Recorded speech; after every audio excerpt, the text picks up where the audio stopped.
Well, good morning, everyone. Who writes that stuff? I promise you it wasn't me. What a wonderful opportunity to be here. Thank you for having us, and a special thanks to Sandra and MS for providing us with this opportunity to just spend a few minutes to make you aware of an initiative, a not-for-profit initiative that is available to you now. And it's called the Pro Bono Financial Advice Network. All of us who have ever held a job has superannuation, right? We have this mandated system here in Australia that has accumulated a mind-boggling $2.5 trillion of our wealth. We all share in it. But in this mandated system, what's not mandated is people's level of engagement. And quite often, as we go through life, and this is actually being well documented at the moment, we lose track of things like our superannuation and our insurances, and yet all of us have the challenge of managing our own household budget. And if you're anything like me, and like many, many other Australians around the country, you've been guilty of sometimes jumping onto a source of information to find out the answer through the internet or your phone. And sometimes you've typed in things like insurance calculator or retirement planning or how much do I need or what if. Has anyone had this experience? We all have.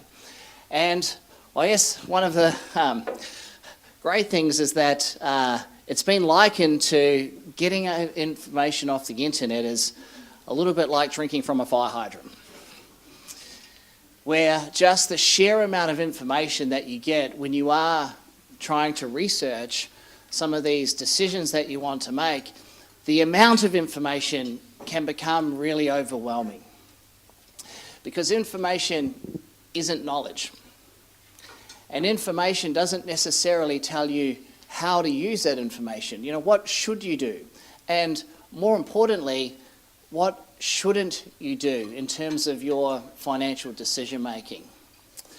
And if you feel like me and many others around the country and you're being overloaded with information, well, it can sometimes feel like this. Anyone have that feeling when you're, starting to try to make sense of all the information there in front of you? In fact, it has been described sometimes when working out your financial affairs can be a cross between a doctor's visit, a maths class, and marriage counselling. And I'm not game enough to say which one's worse. But it can be overwhelming. And it doesn't necessarily have to be that way.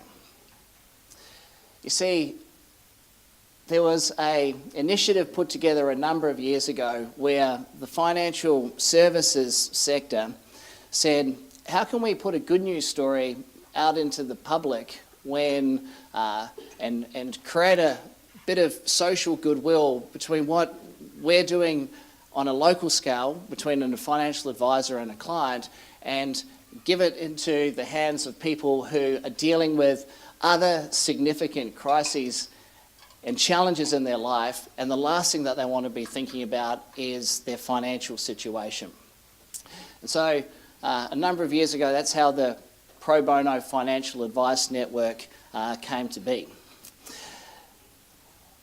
My belief is that financial advice, just a really simple definition, is that it is a humanistic endeavour, and it's about managing and predicting people's behaviour. We all have this mandated system, yet what we can't mandate is people's level of engagement and interaction with it, yet we all participate. And so the role of a financial advisor is to help make sense of all of that information and importantly translate it into good behaviours. When you just do simple things like save more than you earn, or when you have to make a decision about something, trade off a number of different scenarios. And importantly, to help you stop making bad decisions which potentially could be against your own personal interest. So to position a little bit of the role of a financial advisor, I've got a short video for someone who is well known in the MS community. Simon Mckeon was the Australian of the Year. He was the founding chair of MS Research. Importantly, he understands the financial services side. He was the chair of AMP and is currently the Chancellor of Monash University. And I've just got a short little video that him explaining the role of a financial advisor that can play, the role that they can play within the MS community. I guess importantly he also speaks from personal perspective as a person with MS. This is what he had to say.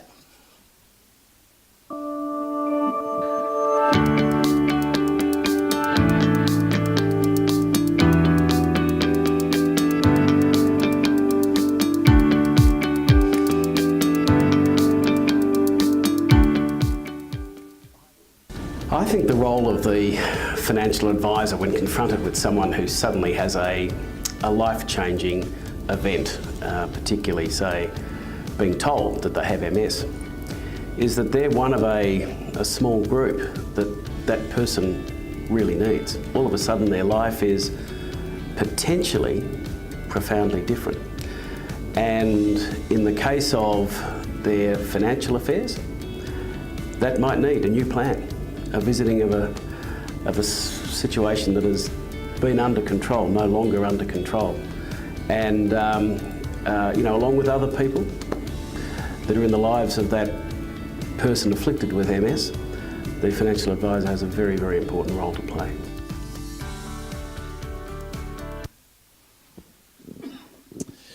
So how does it work?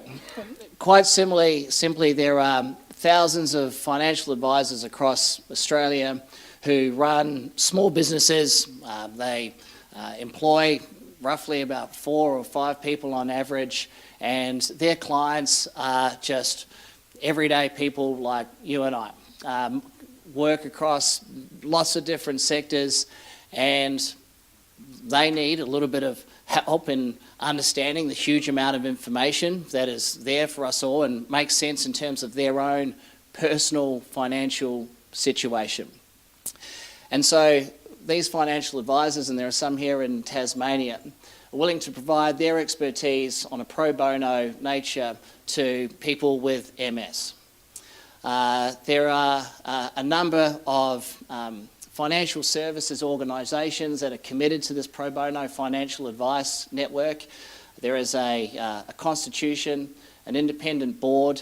It's run in conjunction with the custodianship of the Association of Financial Advisors, and these financial advisors are willing to sit down with you, understand your personal situation, and offer you their experience, knowledge and expertise when it comes to helping you make sense of some of the financial decisions that you have to make now and into the future. There is a how do you apply? Quite simply, there's a link there to the Association of Financial Advisors website. There's a telephone number where you can call.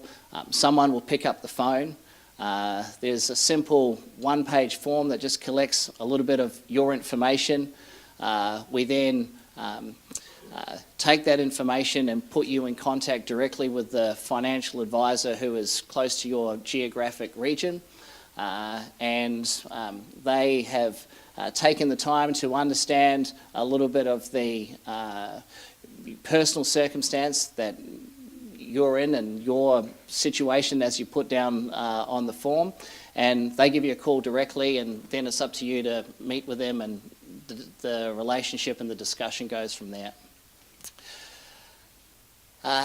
It can be quite overwhelming when people first contemplate taking the plunge and seeking financial advice. One of the common things that I hear is, it can't be for me. I don't have enough money. My stuff is not too complex. Actually, that's not what it's about. Ultimately, it's about peace of mind. And sometimes all you need to know is that what you have got and what you are doing is on the right path. And from our perspective, if we can give you a little peace of mind when it comes to your financial decision making, and to say, yep, you're on the right track, and that enables you to spend more time on what truly is really important, then we've fulfilled our vision of providing some pro bono financial advice to people in need. There's a webinar, just as a closing comment, on the 20th of June. A link will be shared on the website.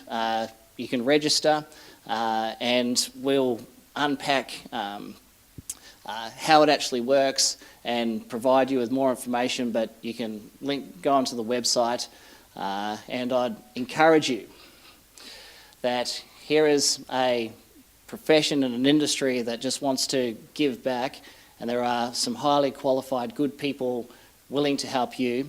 And out of all the things that you do when you leave today, consider just ringing the number or registering on the website, because it can be a transformational journey when you sit down with a financial advisor, both financially and emotionally. Thanks very much.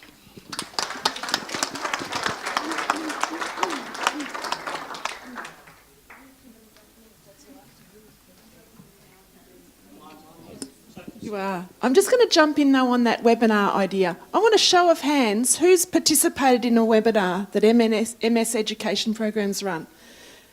So if you haven't and you see these hands that are up, please talk to some of the people that have participated. They're easy. We send out education updates all the time that have a link in them. So if we don't have your email address, we'd love it, so that we can let you know when programs like this one are coming up. We send it to you as an email, you get a link in the email, you click on that, you sign up. I think it asks you for your first name, your surname and your email address. Straight away you get another email that gives you your link to join on the day. It's a great way to engage with a whole lot of different topics of education programs that give you the knowledge and the power to be a bit more in control, and this is certainly one of them coming up on the 20th.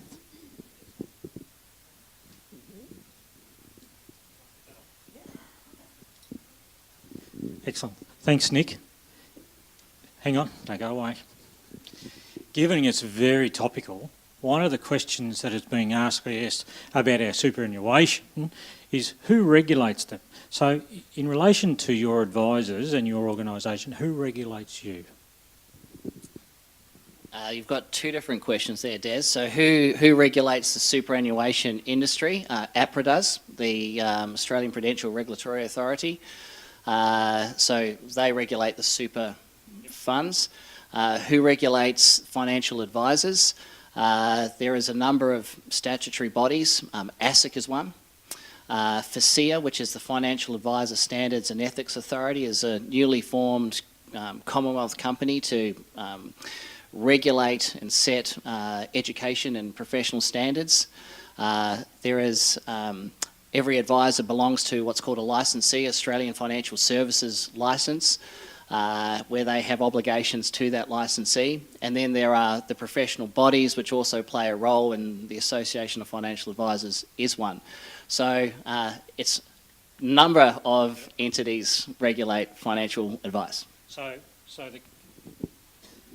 I guess what I was looking for is what advice would you provide to today's participants in relation to seeking out a financial planner?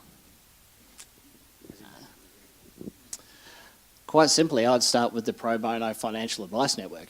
That's the answer. All of the advisors who are willing to give their financial advice hold a membership of one of the professional bodies. They're licensed through one of the AFSLs. The advice that's provided is contained in what's called a statement of advice, which is the documentation that gets vetted by licensees. And so if you want to strip out all of the confusion and not go to the internet, start with the Pro Bono Financial Advice Network as a place to start seeking financial advice. And that's the answer. So no longer do you need to knock on Uncle Joe's door. So you can access the network, and they will put you in touch with people who are actually not only qualified, but you can be reassured that they are licensed to provide you that information. And you know, this is a financial services collaboration to have access to some of the largest financial services and wealth management companies, insurers, and so when there are parts of advice, you know, like disability support payments, for example, they've got access to technical information that they can draw upon. So you're getting access to the very best that, you know, the Australian financial services profession has to offer. And I can tell you with utmost certainty that the financial advice profession in Australia is world class because of all of those regulations. So, thanks, Des. Excellent.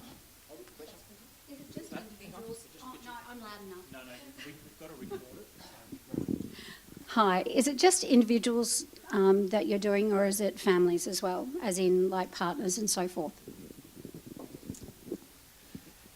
Financial advice has to be about families. It does, because we're all part of one. And so when you deal with superannuation and savings and insurances, and you've got your house with a mortgage, I mean, these are all things which affect the family. We have $2.5 trillion worth of superannuation, and we're about to see the biggest transfer of wealth from one generation to the other. And so our children, everyone in here with kids, it's also about them. So this is for our partnership with MS. It is for people with MS to seek out pro bono. It's not dependent on how much money that you start with or how much wealth. It's for everyone. And the advice that's provided should be about the family as well, because we're all part of one. Stay there, Nick. You're very popular. G'day, Nick. Two questions. The first question is who are the actual people we're talking to? Like, if it's, I know it's pro bono, but are these people still employed by financial advising companies, and they're simply supplying us with 1 hour here or two just to have a talk to us, or are they an individual little group of people that have decided they'll just provide the free financial planning? The second thing is, if it's you originally talked to these people, we're not looking at having a 1 hour sit down session and then finding out that if we want to progress further, we then have to then employ them on a monetary scale to pay for them to get it, because that's what my superannuation company offered me. It's all free, no worries, but once you got there, you can see the underlying facts. Thanks. Two good questions. Let me answer the second one first. Pro bono means pro bono, and it is a no obligation service. In answer to the first question, financial advisors who are involved, they run their own business. So they employ people, they happen to pursue a profession of giving quality financial advice, and so they have clients which under normal circumstances pay fees for that advice, and they put their hand up to say, we want to be part of this network and contribute our expertise to the people that we serve. There's lots of examples where financial advisors, so individuals who run their own practice, have lots of charitable and community-based endeavours. It could be something which is close to them. This is just drawing upon a network of financial advisors who are members of associations like the Association of Financial Advisors. So not every single financial advisor participates in this program. It is those that are willing to put up their hand, and our role is to put them into touch with people in Tasmania and Victoria and across the country who are seeking financial advice. So does that answer your question? Well done. Thanks, Nick. Round of applause for Nick, please.